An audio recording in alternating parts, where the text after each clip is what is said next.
সম্মানিত চাঁপাইবাসী, আপনারা কেমন আছেন? আলহামদুলিল্লাহ রাব্বিল আলামিন। আল্লাহ পাক আমাকেও ভালো রেখেছেন। চাঁপাইয়ের মানুষ ইমানই বল আছে, কারণ পাশেই তো বর্ডার, কি বলেন? এ পাশে ইমানের বর্ডার আর ওই পাশে বেঈমানের বর্ডার। আমরা তো দেখেছি দেশের প্রেক্ষাপট চেঞ্জ হওয়ার পরে অপারের কিছু ধাক্কা কিন্তু বাংলাদেশে ঢুকেছিল, কি বলেন, ঠিক কিনা? যেই ধাক্কার কারণে আমার দেশের বিজেপি তারাও কিন্তু আতঙ্কিত হয়ে পড়েছিল, তারা চিন্তিত হয়ে পড়েছিল তাদের সেই ধাক্কা আমরা কি সামাল দিতে পারবো কি পারবো না। এই চাঁপাইয়ের একজন মুরব্বী লোক লুঙ্গি পরে ধান কাটা ক্যাসি হাতে নিয়ে সেই বিজেপির পাশে দাঁড়িয়ে সে প্রমাণ করেছিল, আমরা বাংলাদেশের মুসলমান, চাঁপাইয়ের মুসলমান, দেশকে রক্ষা করার জন্য, ইসলামী রাষ্ট্রকে রক্ষা করার জন্য প্রয়োজনে শুধু বিজেপি নয়, সাথে আমরাও রক্ত দিব, জীবন দিব। রক্ত এবং জীবন দিয়ে হলেও সোনার দেশ বাংলাদেশকে আমরা রক্ষা করেই ছাড়বো। চিৎকার দিয়ে বলুন ঠিক কিনা? এটা তো চাঁপাইয়েরই প্রমাণ ছিল বাবাজি, তাই না? তাই তো পড়ছিলাম। সম্মানিত উপস্থিতি, দলমত নির্বিশেষে আমরা বিভিন্ন দল করতে পারি। দলমত নির্বিশেষে বহিরাগত হস্তক্ষেপ এটা আমরা কেউই চাই না।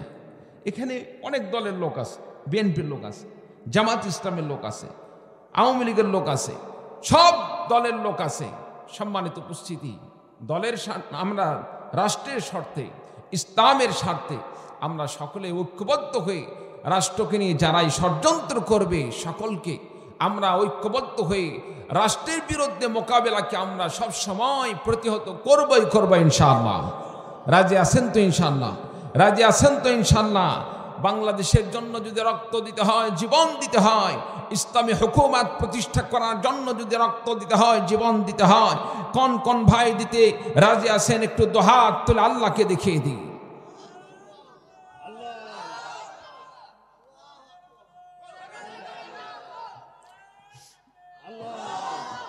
বাস, আল্লাহ পাক আমাদের সকলকে কবুল করুন, আমিন।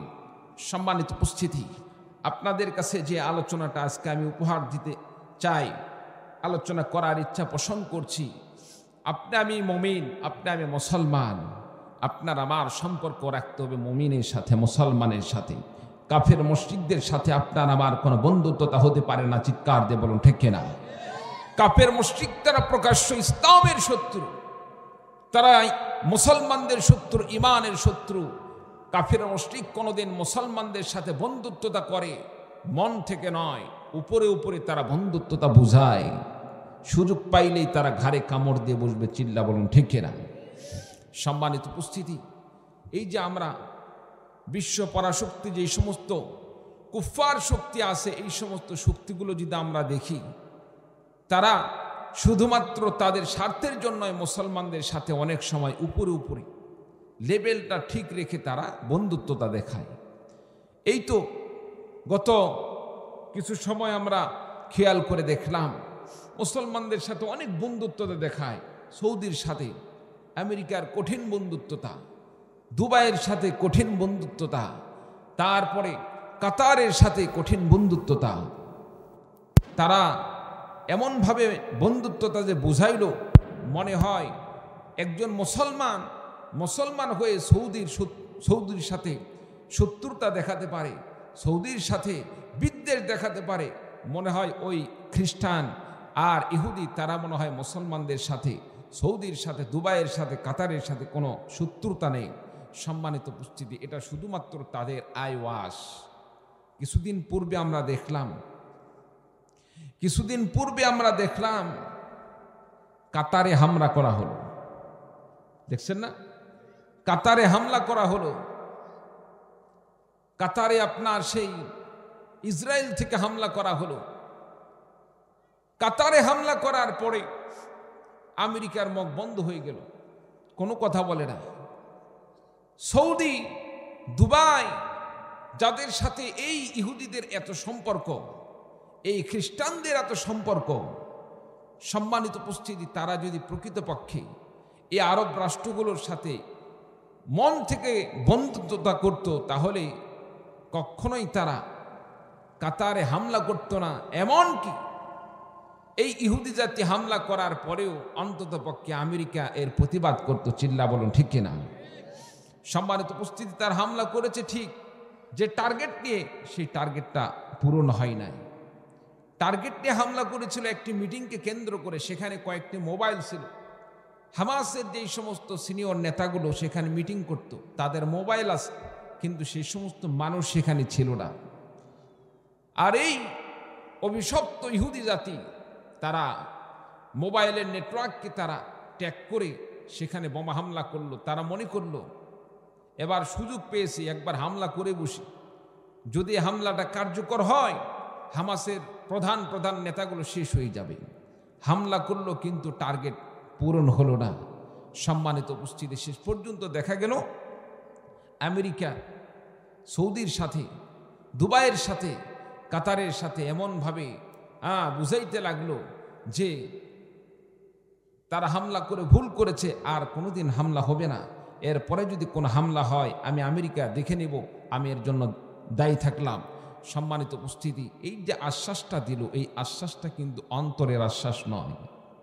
এই আশ্বাসটা মূলত সাময়িক যে ধকল আসছে এটাকে সেরে তোলার, সাময়িক বিপদটাকে দূর করার।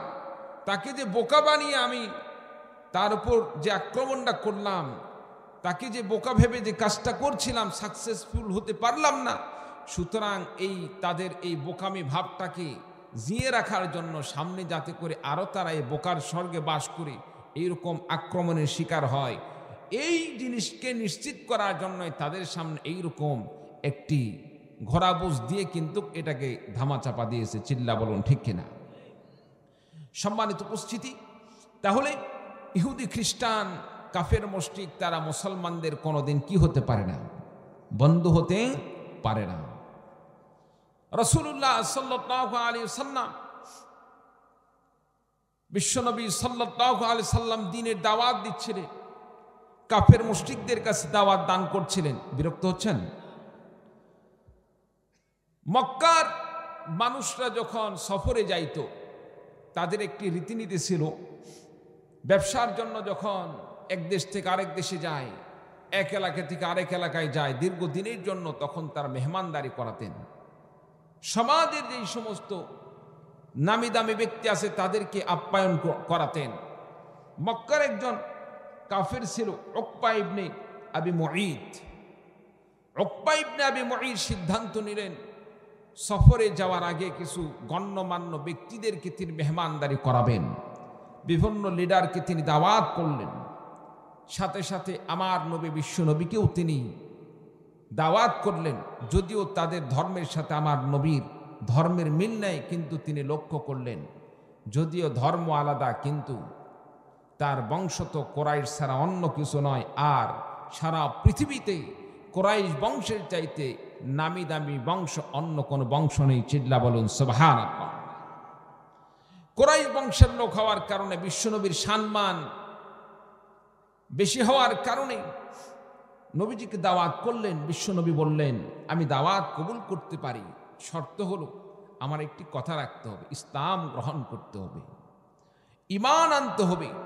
যদি ইসলাম গ্রহণ করতে পারো, ঈমান আনো, তাহলে আমি আপনার বাড়িতে মেহমান হব, আপনার বাড়িতে আমি খাওয়া দাওয়া করব।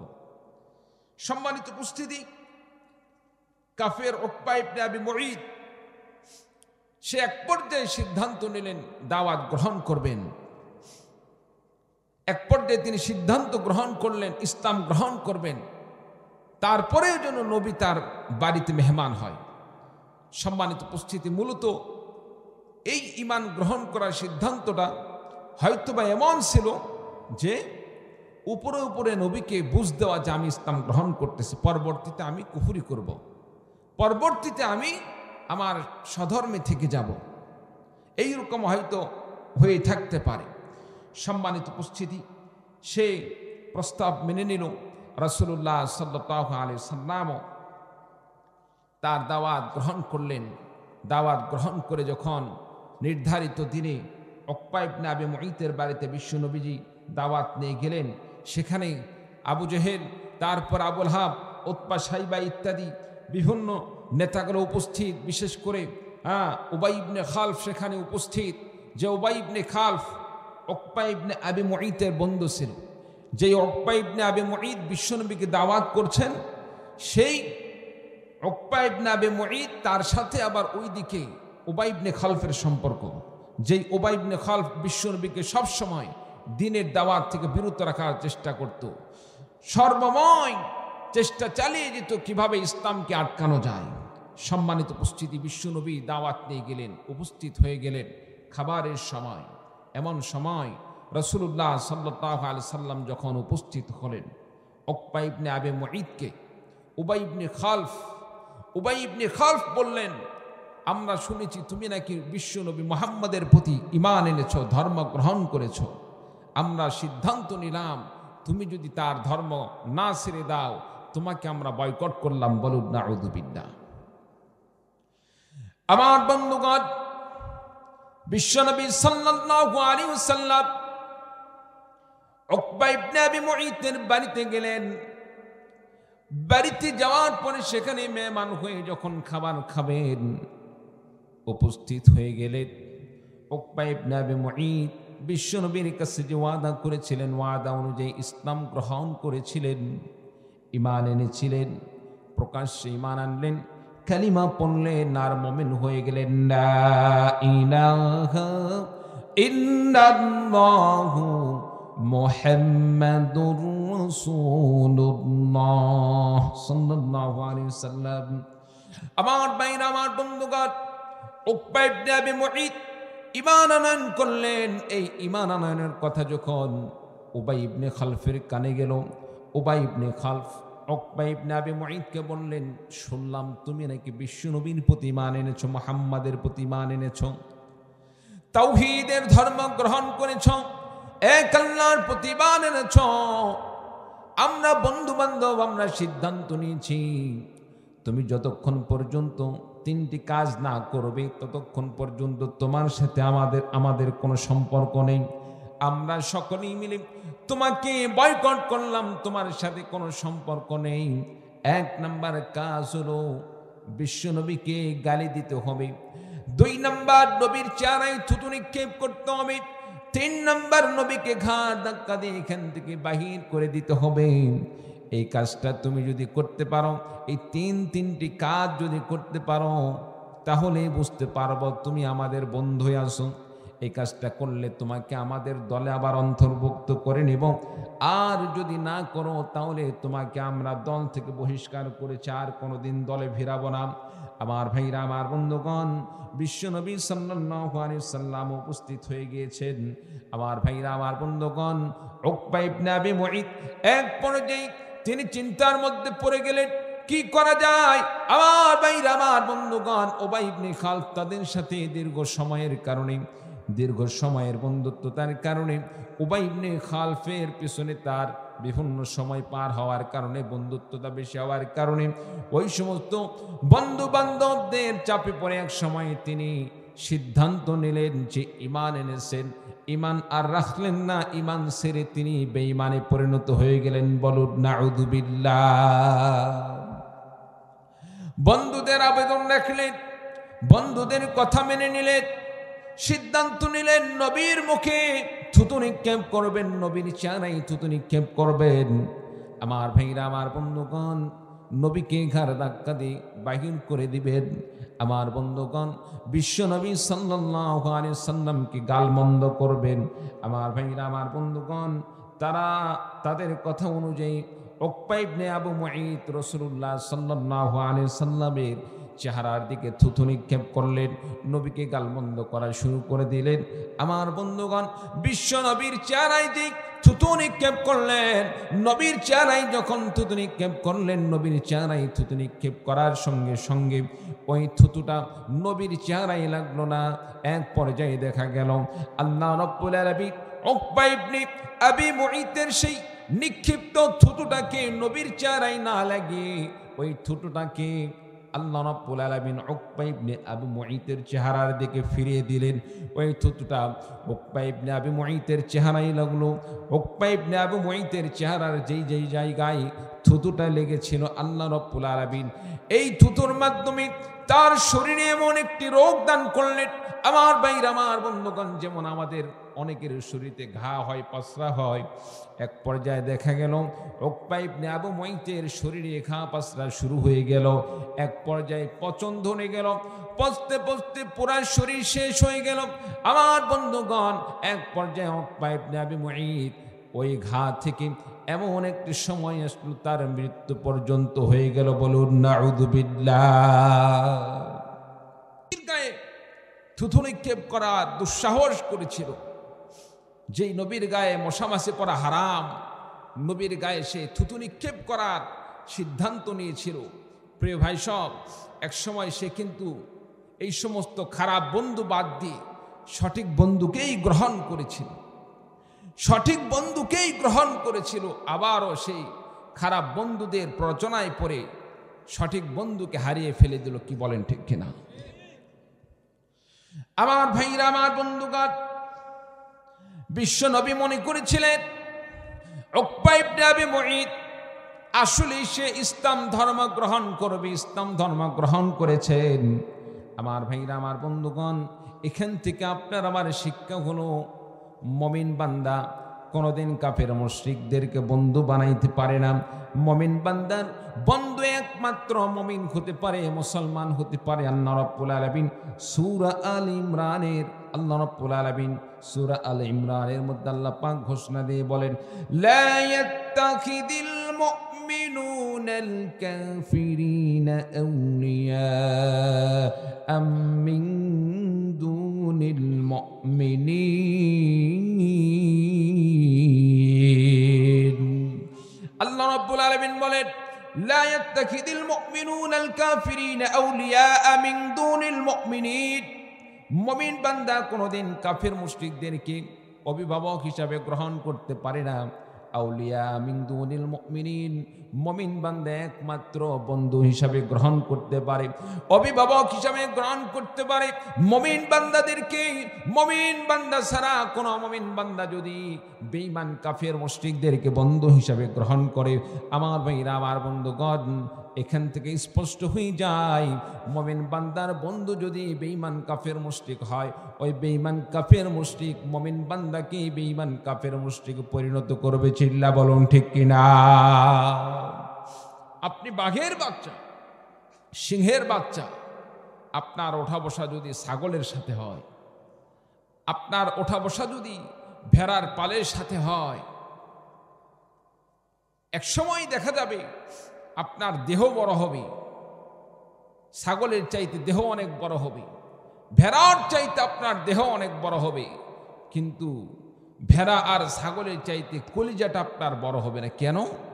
আপনার ওঠা বসা হয়েছে ছাগলের সাথে, আপনার ওঠা বসা হয়েছে ভেড়ার পালের সাথে। ভেড়ার চলাফেরা যা আপনি লক্ষ্য করছেন, খেয়াল করছেন, আপনার চলাফেরা সেই রকমই হয়েছে। আর একজন মুমিন বান্দা যদি মুমিন বান্দার সাথে ওঠা বসা করে, মুমিন বান্দার সাথে চলাফেরা করে, মুমিন বান্দার ইমানি চেতনা, ইমানি মনোবল, সাহস মুমিন বান্দার মতোই হয়ে থাকে। চিৎকার দিয়ে বলুন, ঠিক কিনা? সম্মানিত উপস্থিতি, এই জন্য আল্লাহ তাআলা বললেন, মুমিন বান্দা কখনোই কাফের মুশরিকদেরকে বন্ধু হিসাবে গ্রহণ করতে পারে না। মুমিন বান্দা কখনোই কাফের মুশরিকদেরকে অভিভাবক হিসাবে গ্রহণ করতে পারে না। রাসূলুল্লাহ সাল্লাল্লাহু আলাইহি সাল্লাম দ্বীনের দাওয়াত দান করলেন, আর সেই কাফের রাসূলের দাওয়াতকে সে অস্বীকার করলো। ঈমান গ্রহণ করার পরেও সে মুরতাদ হয়ে গেল, ঈমান ছেড়ে দিল। সম্মানিত উপস্থিতি, এক পর্যায়ে সে যে থুতু নিক্ষেপ করেছিল, সেই থুতু তার চেহারায় পড়ার পরে এক পর্যায়ে সে সেখান থেকে রোগ তৈরি হলো, সেই রোগেই ইন্তেকাল করলেন। প্রিয় ভাই সব, দুনিয়াতে তো একটা শাস্তি গেলই, আখিরাতে এই যে বেঈমান হয়ে দুনিয়া থেকে বিদায় নিয়ে চলে গেল, আখিরাতে তার কোন আযাব হবে কি হবে না? তার কোন আযাব আছে না? নাই। তার কি আযাব হবে? আল্লাহ কি বলেন? আল্লাহ রাব্বুল আলামিন এই উকবা ইবনে আবি মুঈত সম্পর্কে কোরআনে কারীমের আয়াত নাযিল করে দিলেন। আল্লাহ রাব্বুল আলামিন কোরআনে কারীমের মধ্যে বলেন ওয়া ইয়াউমা ইয়া'আদ্দুল যালিমু আলা ইয়াদাইহি ইয়াকুলু ইয়া লাইতানি ইত্তাখাযতু মা'আর রাসূলি সাবিলা। আল্লাহ রাব্বুল আলামিন বলেন কিয়ামতের দিন ওয়া ইয়াউমা ইয়া'আদ্দুল যালিমু আলা ইয়াদাইহি, এই জালেম উকবা ইবনে আবি মুঈত সে কিয়ামতের দিন নিজের হাতগুলো মুখের ভিতরে দিয়ে কামড়াইতে থাকবে, চাবাইতে থাকবে, আঙ্গুলগুলো চাবাইতে থাকবে। আমরা অনেক সময় বিপদে পড়ে গেলে, বিপদের মধ্যে পড়ে গেলে, বিপদের সময় আমরা চিন্তিত অবস্থায়, টেনশনগ্রস্ত অবস্থায়, যখন আপনার আমার সামনে কোনো কিছু আর মনে পড়ে না, তখন আমরা কিন্তু মুখের ভিতরে আঙ্গুল দিয়ে চাবাইতে থাকি। কি বলেন, হয় কি হয় না? টেনশনের সময় এই জিনিসটা হয়ে থাকে। আল্লাহ রাব্বুল আলামিন বলেন যেদিন কিয়ামতের ময়দান হবে, কিয়ামতের দিন এই বান্দা, এই জালেম ব্যক্তি উকবা ইবনে আবি মুঈত, যে নবীর চেহারার মধ্যে থুতু নিক্ষেপ করার মতো দুঃসাহস দেখেছে, সেই লোকটি কিয়ামতের দিন হাতের আঙ্গুলগুলো মুখের ভিতরে দিয়ে চাবাইতে থাকবে আর বলতে থাকবে ইয়াকুলু ইয়া লাইতানি ইত্তাখাযতু মা'আর রাসূলি সাবিলা। হায় আফসোস, দুনিয়াতে যদি আমি মা'আর রাসূলি সাবিলা, নবীর পথ অনুসরণ করতাম, যে রাসূলের প্রতি ঈমান এনেছিলাম, যে নবীর প্রতি ঈমান এনেছিলাম, ওই নবীর পথকে, ওই রাসূলের পথকে যদি আমি অনুসরণ করে চলতাম, ইসলাম মেনে চলতাম, কতই না ভালো হতো। আমার ভাইরা, আমার বন্ধুগণ আরো বলতে থাকবে ইয়া ওয়াইলাতা লাইতানি লাম আত্তাখিযু ফুলানান খলিলা। সেদিন সে বলতে থাকবে হায় আফসোস, ইয়া ওয়াইলাতা লাইতানি লাম আত্তাখিযু ফুলানান খলিলা। ওই যে বন্ধু গ্রহণ করেছিলাম, ওই লোকটাকে, উবাই ইবনে খালফকে, তাকে যদি বন্ধু হিসাবে গ্রহণ না করতাম কতই না ভালো হতো। তাকে বন্ধু হিসাবে গ্রহণ করার পরেই তো আমার এই অবস্থা হয়ে গেল, আমার এই রকম রোগ হলো, আমার ইন্তেকাল হয়ে গেল, কাফের মুশরিক হিসাবে ইন্তেকাল হয়ে গেল, আর এমন হাসরের ময়দানে কঠিন আযাবের সম্মুখীন হবে। আমার ভাইরা, আমার বন্ধুগণ, এরপরে সে বলতে থাকবে লাকাদ আদাল্লানি আনিল যিকরি বা'দা ইয জাআনি ওয়া কানা আশ-শাইতানু লিল ইনসানি খাযুলা। সেদিন উকবা ইবনে মুঈত বলতে থাকবে লাকাদ আদাল্লানি আনিল যিকরি বা'দা ইয জাআনি, আমার কাছে তো হেদায়েত চলে এসেছিল, বিশ্ব নবী আমাকে দ্বীনের দাওয়াত দান করলেন, আমি দ্বীনের দাওয়াত কবুল করলাম, আমার কাছে হেদায়েত চলে এসেছিল, আমি হেদায়েত পাওয়ার পরেও, হেদায়েত আসার পরে আমি হেদায়েত থেকে আমি দূরে সরে গেলাম। লাকাদ আদাল্লানি আনিদ যিকরি বা'দা ইয জাআনি, হেদায়েত পাওয়ার পরে আবার আমার সেই বন্ধু আমাকে হেদায়েত থেকে বিচ্ছিন্ন করলো, পথভ্রষ্ট করলো। ওয়া কানা আশ-শাইতানু লিল ইনসানি খাযুলা। আমার ভাইরা, আমার বন্ধুগণ, শয়তান কোনোদিন মানুষের জন্য কল্যাণ চায় না। শয়তান সব সময় চায় মানুষকে কিভাবে লাঞ্ছিত করা যায়। চিল্লা বলুন ঠিক কিনা?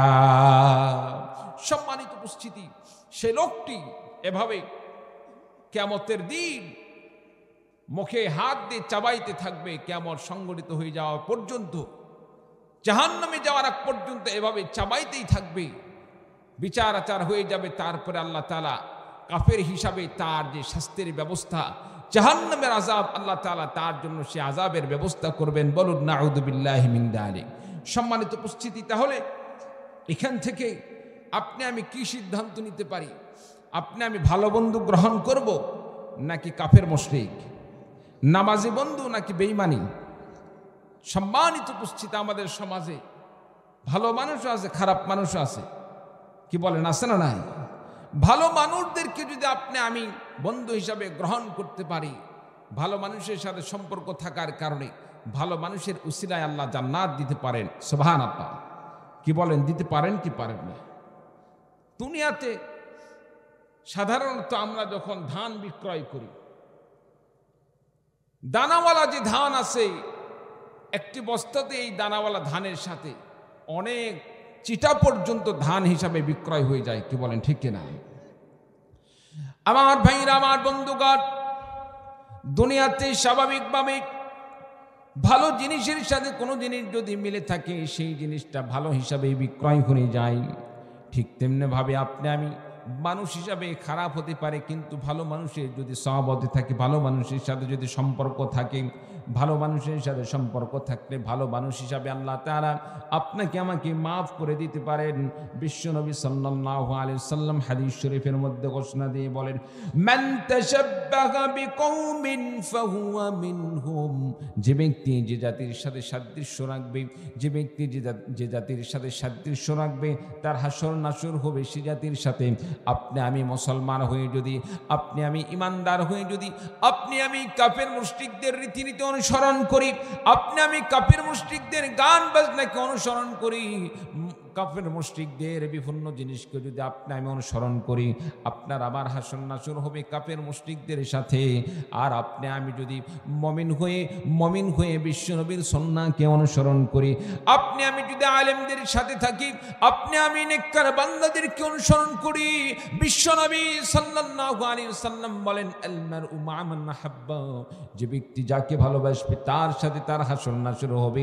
আলেমকে ভালোবাসলে, কোরআনওয়ালাদেরকে ভালোবাসলে, ইসলামী আন্দোলন যারা করে তাদের সাথে যদি আপনার আমার সম্পর্ক থাকে, ইসলামী আন্দোলনের সাথে যদি আপনার আমার সম্পর্ক থাকে, আল্লাহ রাব্বুল আলামিন ইসলামী আন্দোলনকারীদের সাথে সম্পৃক্ত থাকার কারণে, আলেমদের সাথে সম্পর্ক থাকার কারণে আল্লাহ রাব্বুল আলামিন আখিরাতে আপনাকে আমাকে মাফ করে দিয়ে, ক্ষমা করে দিয়ে আল্লাহ রাব্বুল আলামিন জান্নাতের মেহমান হিসেবে কবুল আর মঞ্জুর করে নেবেন। বলুন সুবহানাল্লাহ। আমার ভাইরা, আমার বন্ধুগণ, এই জন্য আপনাকে আমাকে সিদ্ধান্ত নিতে হবে, দুনিয়াতে চলতে হবে। দুনিয়াতে বাঁচতে হলে একা একা কোনোদিন বাঁচা যায় না। দুনিয়াতে মানুষদের সাথে মিশে থাকতে হবে, দুনিয়াতে মানুষদের সাথে সমাজ গড়তে হবে। আর এই সমাজ গড়তে গিয়ে খারাপ মানুষদের সাথে নয়, যারা সমাজে অন্যায়কে প্রতিষ্ঠা করতে যায়, যারা সমাজে ফিতনা তৈরি করতে যায়, যারা সমাজে আল্লাহর বিধানকে ধ্বংস করতে চায়, যারা আল্লাহর বিধানকে সমাজ থেকে তুলে দিতে চাই, তাদের সাথে কোনো সম্পর্ক নেই। সম্পর্ক রাখতে হবে তাদের সাথে যারা আল্লাহর জমিন আল্লাহর বিধানকে কায়েম করতে চায়, আল্লাহর কোরআনের বিধানকে প্রতিষ্ঠা করতে চায়, তাদের সাথে সম্পর্ক রাখতে হবে। তাদের সাথে যদি সম্পর্ক রাখি, তাদের সাথে যদি কাঁধে কাঁধ মিলে ইসলামী আন্দোলনে শরীক হতে পারে, আল্লাহ রাব্বুল আলামিনের উসিলায় মাফ করে আল্লাহ পাক জান্নাতের মেহমান হিসেবে কবুল করে নেবেন। বলুন সুবহানাল্লাহ। জানতে চাই প্রিয় চাপাইবাসী, ইসলামী আন্দোলনের জন্য যদি রক্ত দিতে হয়, জীবন দিতে হয়, আল্লাহর জমিন আল্লাহর দ্বীনকে প্রতিষ্ঠা করার জন্য যদি আপনাকে আমাকে আন্দোলনে ঝাঁপিয়ে পড়তে হয়, ইসলামের জন্য রক্ত এবং জীবন দিতে কোন কোন ভাই প্রস্তুত আছেন? দুহাত তুলে আল্লাহকে দেখিয়ে দিন। নারায়ে তাকবীর। আল্লাহ পাক আমাদের সকলকে কবুল করুন, আমিন। কালিমা পড়ুন, লা ইলাহা ইল্লাল্লাহ, লা ইলাহা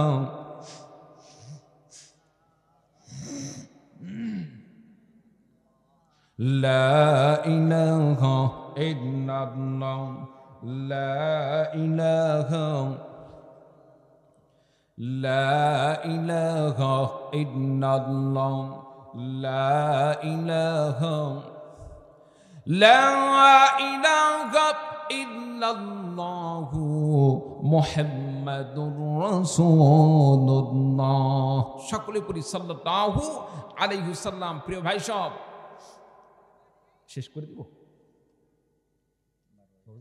আর 10 মিনিট। আচ্ছা 10 মিনিট ইনশাআল্লাহ। হ্যাঁ, মিনিট 10 আলোচনা করে শেষ করে দেই। হ্যাঁ হ্যাঁ, আগামীকাল দ্বিতীয় দিন তো, আজকে একটু তাড়াতাড়ি আপনারা গেলেন, ঘুমালেন। আচ্ছা, সম্মানিত উপস্থিতি, হ্যাঁ আচ্ছা, খুব বেশি নয়, শর্টকাটের মধ্যে ইনশাল্লাহ সামথিং কিছু আলোচনা করে ইনশাল্লাহ আপনাদেরকে ইনশাল্লাহ বিদায় দিয়ে দেবো। আমরা সকলে মিলে আজকের দিনটা ঘুমাবো, আগামীকাল আবার আরামে আমরা ইনশাল্লাহ সকলে এসে মাঠে আমরা কানায় কানায় বসে মাহফিলকে সুন্দর করে আগামীকাল সাজাবো। রাজি আছেন তো ইনশাআল্লাহ? রাজি আছেন তো ইনশাআল্লাহ? প্রিয় ভাই সব, অনেক ব্যক্তি আছে ইমান বেচে তারা সম্পদের মালিক হয়, ক্ষমতার মালিক হয়, এইরকম আছে না নাই? আবার অনেকে আছে সম্পদ বেচে সম্পদ বেছে, জীবন বেছে তারা ইমানদারের মালিক হয়। চিল্লা বলুন ঠিক কিনা? কত কাউকে আমরা দেখেছি শুধুমাত্র ইসলামী আন্দোলন করার কারণে, ইসলামের পক্ষে থাকার কারণে জীবনের সমস্ত সম্পদকে ছিনিয়ে নেওয়া হয়েছে, বাড়িঘর গুড়িয়ে দেওয়া হয়েছে, সন্তান সন্ততিদেরকে তার পরিবার থেকে বিচ্ছিন্ন করা হয়েছে, স্ত্রীকে বিচ্ছিন্ন করা হয়েছে। একটা মানুষকে যদি অন্যায়ভাবে 15 বছর ধরে জেলখানায় আবদ্ধ রাখা হয়, সেই মানুষের স্ত্রী ওই স্বামীর কি অপেক্ষা করে থাকতে পারে? বলেন, থাকতে পারে? মনে করেন আপনাকে আমি গুম করে রাখলাম 15 বছর ধরে, 10 বছর, 15 বছর ধরে, আপনার কোনো হুদিস নেই, আপনার কোনো খবর নেই, আপনার পরিবারকে আপনার জন্য বসে থাকবে? আবার মনে হয় আসবে, এইরকম বসে থাকবে নাকি? হ্যাঁ, কিছু লোক আছে জীবনে আর দ্বিতীয় বিবাহ করতে চায় না, সেই স্বামীর অপেক্ষায় আছে, যদি মারা যায় বিধবা হয়ে তার জীবনটা শেষ হয়ে যাবে, আর যদি ফিরে আসে আল্লাহ যদি তাকদীরে রাখে আলহামদুলিল্লাহ। এইরকম কিন্তু আমরা দেখেছি ঘটনা, কি বলেন, আছে না নাই? এমন আমরা দেখেছি যারা স্বামী হারানোর পরে, গুম হয়ে যাওয়ার পরে, স্বামীর অপেক্ষায় থাকতে থাকতে আল্লাহ তাআলা তাদের কাছে আবার স্বামীকে ফিরিয়ে দিয়েছেন, অন্য কোথাও বিবাহ হয় নাই। সম্মানিত উপস্থিতি, এই তো ইমানের জন্য স্বামী হারা হতে পারে, ইমানের জন্য ইমানদার ব্যক্তি তার স্ত্রী পরিবার হারাইতে পারে।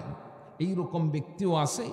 আবার এমন ব্যক্তি আছে যারা সম্পদের জন্য, শুধুমাত্র সম্পদের জন্য ইমান হারা হয়ে যায়, ইমান ছেড়ে দেয়, ইসলামী আন্দোলন বাদ দিয়ে তারা কুফফার মুশরিকদের তাদের দাসত্বতা করে, আনুগত্য করে। চিল্লা বলুন ঠিক কিনা? সাহাবায়ে কেরামগণ তারা কেমন ছিলেন? তারা তো সম্পদকে আল্লাহ রাস্তায় কুরবানি করে দিয়ে ইমানের পথে তারা চলেছিলেন। চিৎকার দিয়ে বলুন ঠিক কিনা? আমার ভাইরা, আমার বন্ধুগণ,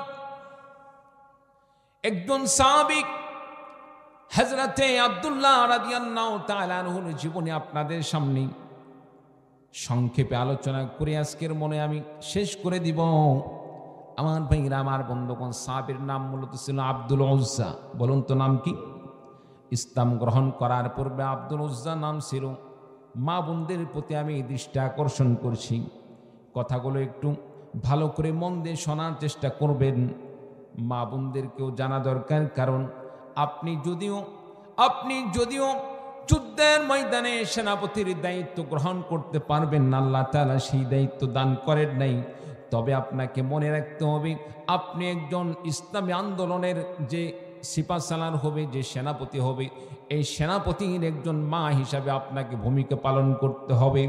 আমার বন্ধুগণ, হযরতে আব্দুল্লাহ রাদিয়াল্লাহু তাআলা আনহু ইসলাম গ্রহণ করার পূর্বে নাম ছিল আব্দুল উজ্জা।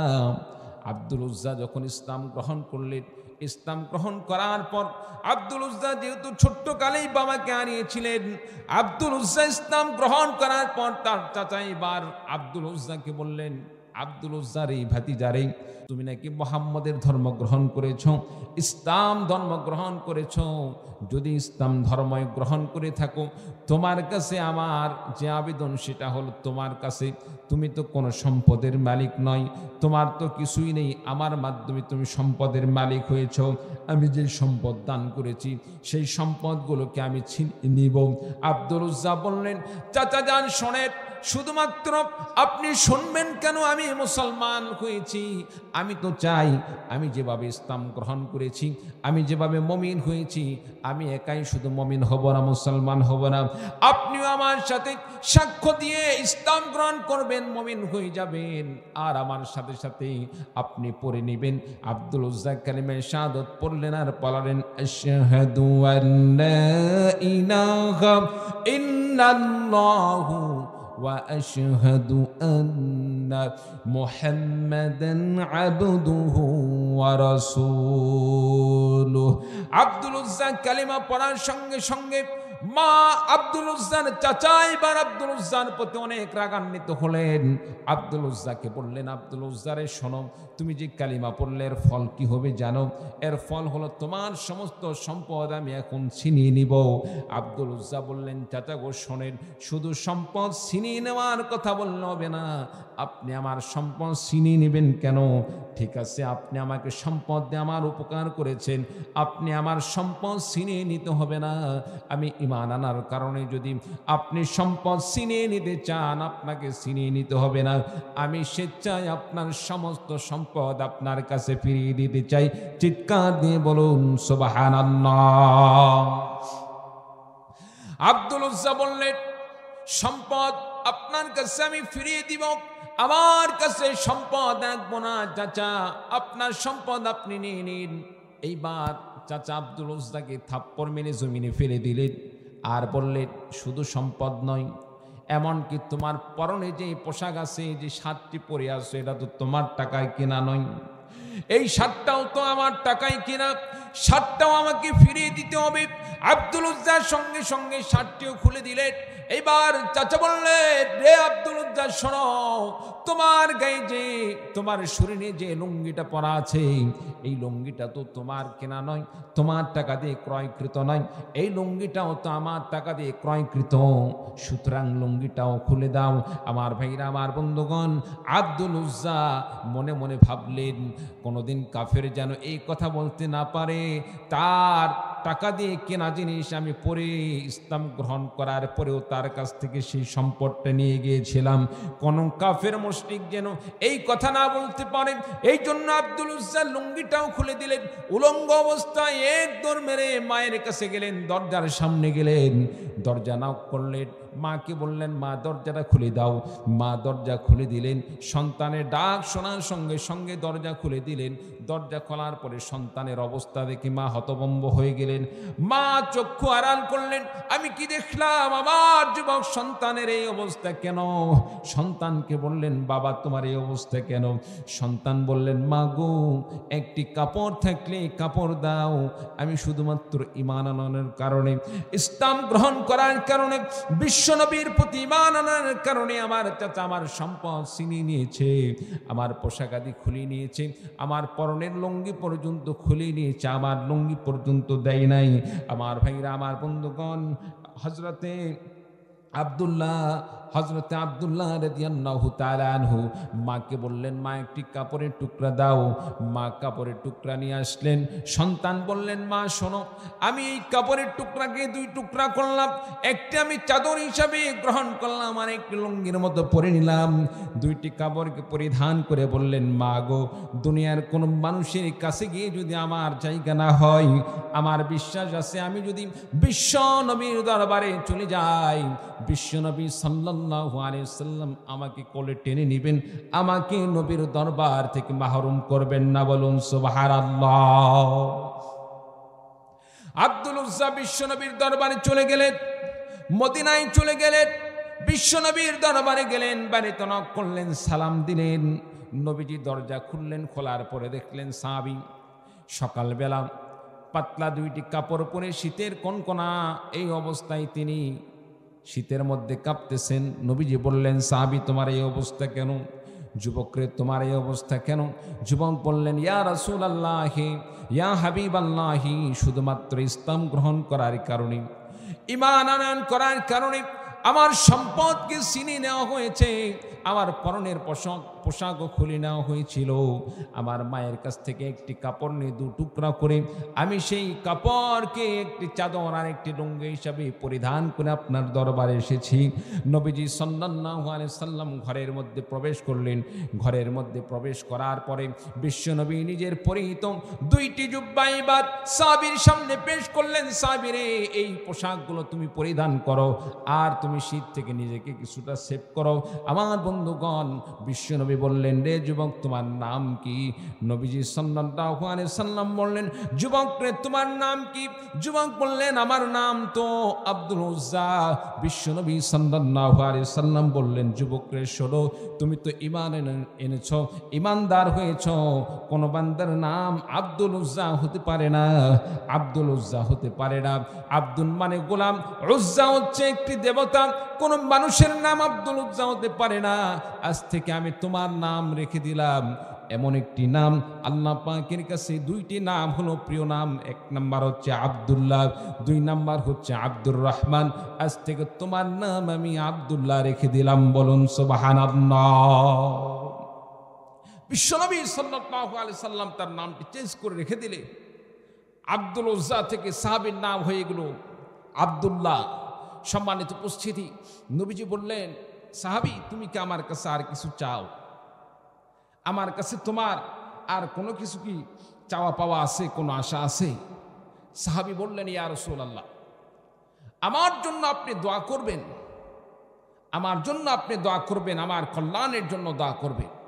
নবীজি দোয়া করলেন, নবীজি দোয়া করলেন, আয় আল্লাহ, আমার এই সাহাবীকে তুমি কবুল করে নাও, আর এই সাহাবী তার জানমালকে কাফেরদের জন্য, মুশরিকদের জন্য তুমি হারাম করে দাও। বলুন সুবহানাল্লাহ।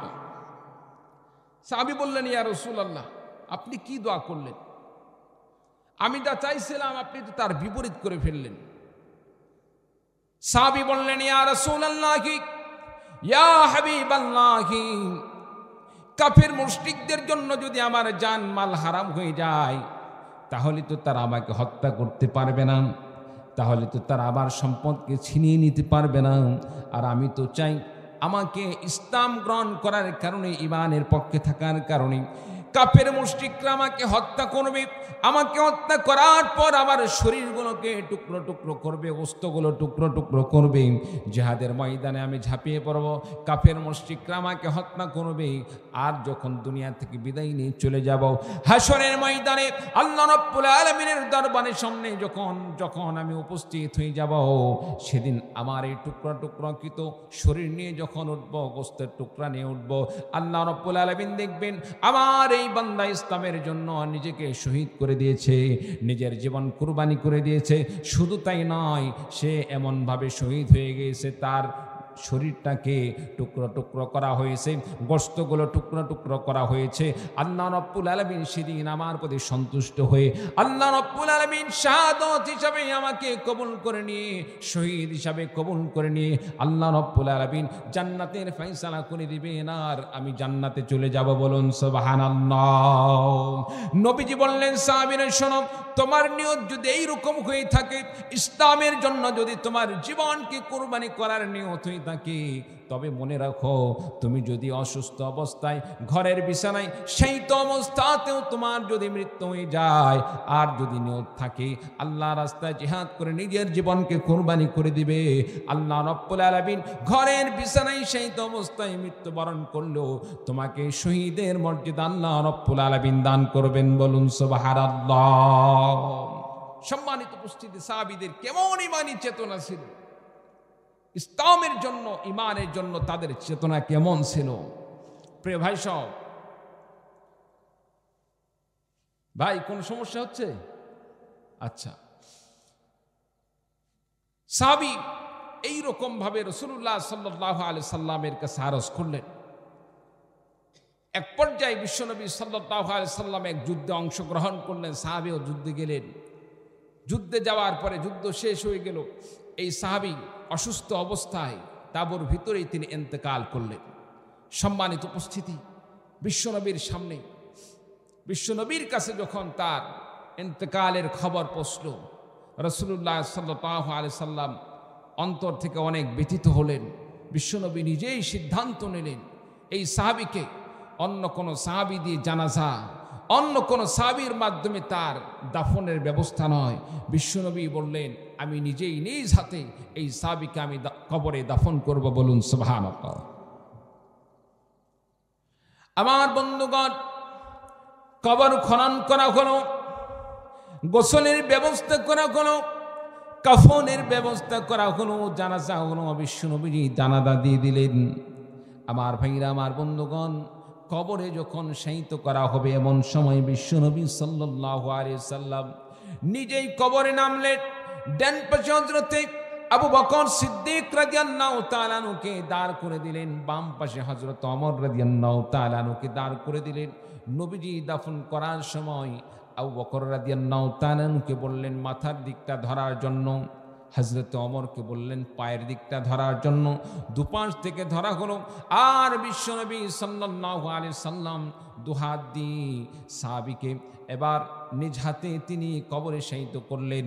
আমার ভাইরা, আমার বন্ধুগণ, বর্ণনাকারী সাহাবী সে সময় এই দৃশ্যটা দেখে তিনি হাউমাউ করে কান্না শুরু করে দিলেন। আর মনে মনে আফসোস করে বললেন, আহারে এই সাহাবী না কত সৌভাগ্যবান, এই সাহাবীটা না কতই না সৌভাগ্যশীল।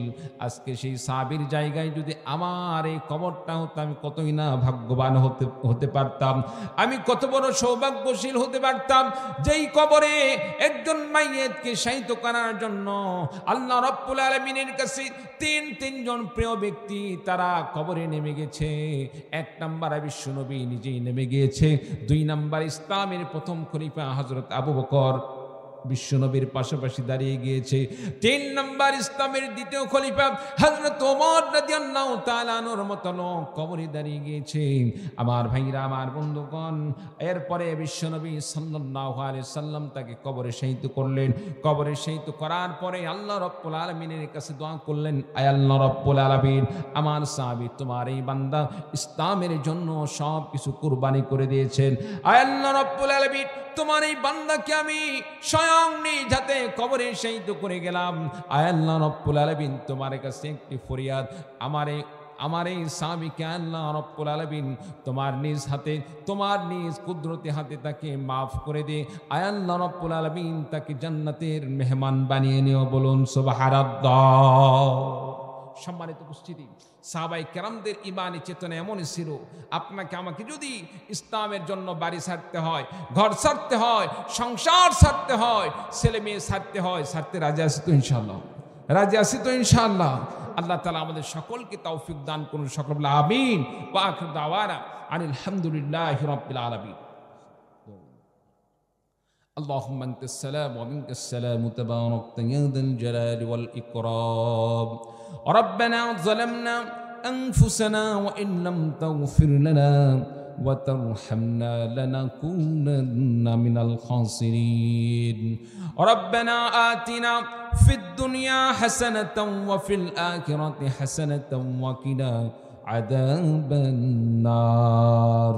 أي الله رب العالمين, বিশাল এই 2 দিন ব্যাপী তাফসীরুল কোরআন মাহফিলের প্রথম দিনের এই অধিবেশন শেষ করে আমরা গুনাহগার বান্দা তোমার সেই দরবারে দোকান খাত উঠিয়েছি। আয় আল্লাহ রাব্বুল আলামিন, দয়া করে আমাদের দোকান খাতকে তুমি কবুল আর মঞ্জুর করে নাও। আয় আল্লাহ রাব্বুল আলামিনের সাথ দিয়ে থাকো, লক্ষ লক্ষ কোটি কোটি গুণে বাড়াইয়া সোনার মদিনায় তোমার হাবিবের পাক রওজা মোবারকে পৌঁছে দাও। আল্লাহ পাক तमाम পৃথিবীর জমিনের নিচে যত মুমিন মুমিনাত শায়িত আছে, আয় আল্লাহ রাব্বুল আলামিন তাদের সকলের কবরের সওয়াবটুকু তুমি পৌঁছে দাও। আয় আল্লাহ রাব্বুল আলামিন আজকের এই মাহফিলকে কবুল করে নাও। আমরা যারা আলোচনা করছি আর যারা আজকে আলোচনা আমরা শ্রবণ করেছি, আমাদের সকলকে কবুল আর মঞ্জুর করে নাও। আল্লাহ রাব্বুল আলামিন আমাদের মনের নেক আশা পূরণ করে দাও। আল্লাহ রাব্বুল আলামিন জীবনের সমস্ত গুনাহ খাতাগুলোকে আল্লাহ তুমি মাফ করে দাও। আল্লাহ রাব্বুল আলামিন যারা আয়োজন করেছেন, অনেক কষ্ট করে তাফসীরুল কোরআন মাহফিলের আয়োজন করেছেন, আল্লাহ রাব্বুল আলামিন তোমার কাছে ফরিয়াদ, যারা টাকা দিল, শ্রম দিল, বিভিন্নভাবে সহযোগিতা করে আজকের এই আয়োজন করেছে, আল্লাহ তাদেরকে আরশের ছায়ার নিচে একটুখানি হলেও জায়গার ব্যবস্থা করে দিও। আল্লাহ রাব্বুল আলামিন অত্র এলাকার মা বোনদেরকে কবুল করে নাও। আল্লাহ রাব্বুল আলামিন প্রত্যেকের মনের নেক আশা পূরণ করে দাও। আল্লাহ পাক আজকের মাহফিলের সভাপতি আল্লাহ রাব্বুল আলামিন, প্রধান অতিথি সহ সকলকে কবুল করে নাও। যারা আলোচনা করেছেন সকলকে কবুল করে নাও।